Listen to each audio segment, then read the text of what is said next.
સમાચારોમાં વાત કરીએ તો અમદાવાદના બાંટલમાં પાટીદારોની રેલી સમગ્ર પાટીદાર સમાજ દ્વારા જનક્રાંતિ મહારેલી તત્કાલીન કલેક્ટરને ખોટી રીતે ફસાવ્યાનો આરોપ રાજેન્દ્ર પટેલને ખોટી રીતે ફસાવ્યાનો આરોપ લાગ્યો છે। સુરેન્દ્રનગર તત્કાલીન કલેક્ટર જે રાજેન્દ્ર પટેલ જે જમીન કૌભાંડમાં રાજેન્દ્ર પટેલને સસ્પેન્ડ કરવામાં આવ્યા છે, જેના સમર્થનમાં હવે પાટીદાર સમાજ આવ્યા છે અને જન આક્રોશ રેલીનું આયોજન પણ કરાયું।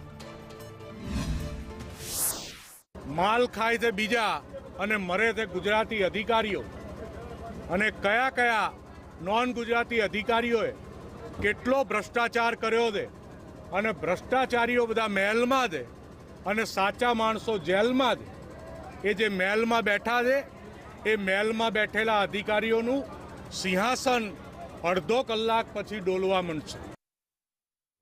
વધુ વિગતો સાથે અમારા સંવાદદાતા પિયુષ ગજ્જર જોડાઈ ગયા છે। જી પિયુષ, જે આ પાટીદાર સમાજ મેદાને ઉતર્યા છે એમની શું માંગ છે? જી, અહીંયા આપણે જણાવી દઉં કે જે સમગ્ર ગુજરાતમાં જે ભાગેડું લગ્ન બાબતે જે વિવિધ જગ્યાઓએ જે વિરોધ પ્રદર્શન ચાલી રહ્યા છે અને સરકાર પાસે ભાગેડું લગ્નના કાયદામાં સુધારા વધારાની જે માંગણી કરવામાં આવી છે, ત્યારે અમદાવાદ જિલ્લાના માંડલમાં પણ આ સમગ્ર પાટીદાર સમાજ દ્વારા બે મહત્વના મુદ્દાને લઈને જે વિશાળ સંખ્યામાં લગભગ 1500 થી 2000 લોકો રેલી યોજીને મામલતદારને આવેદનપત્ર પાઠવવાના છે। ત્યારે હાલ અત્યારે જે તત્કાલીન જે સુરેન્દ્રનગર ઈડી જે રેડ પાડવામાં આવી હતી કલેક્ટર દ્વારા અને જેમને સસ્પેન્ડ કરવામાં આવ્યો છે તેને ખોટી રીતે ફસાવવામાં આવ્યા હોય તેવો પાટીદાર સમાજ દ્વારા અત્યારે આક્ષેપ લગાવવામાં આવ્યો છે અને મોટી સંખ્યામાં અત્યારે વિશાળ બહેનોથી લઈને ભાઈઓ સહિત પાટીદાર સંખ્યામાં મોટી સંખ્યામાં લોકો મામલતદાર કચેરી ખાતે પહોંચીને અત્યારે મામલતદારને ઉગ્ર રજૂઆત કરવાના છે અને સરકારને ચીમકી પણ આપવામાં આવી છે। જી પિયુષ, સમગ્ર માહિતી આપવા બદલ આપનો આભાર।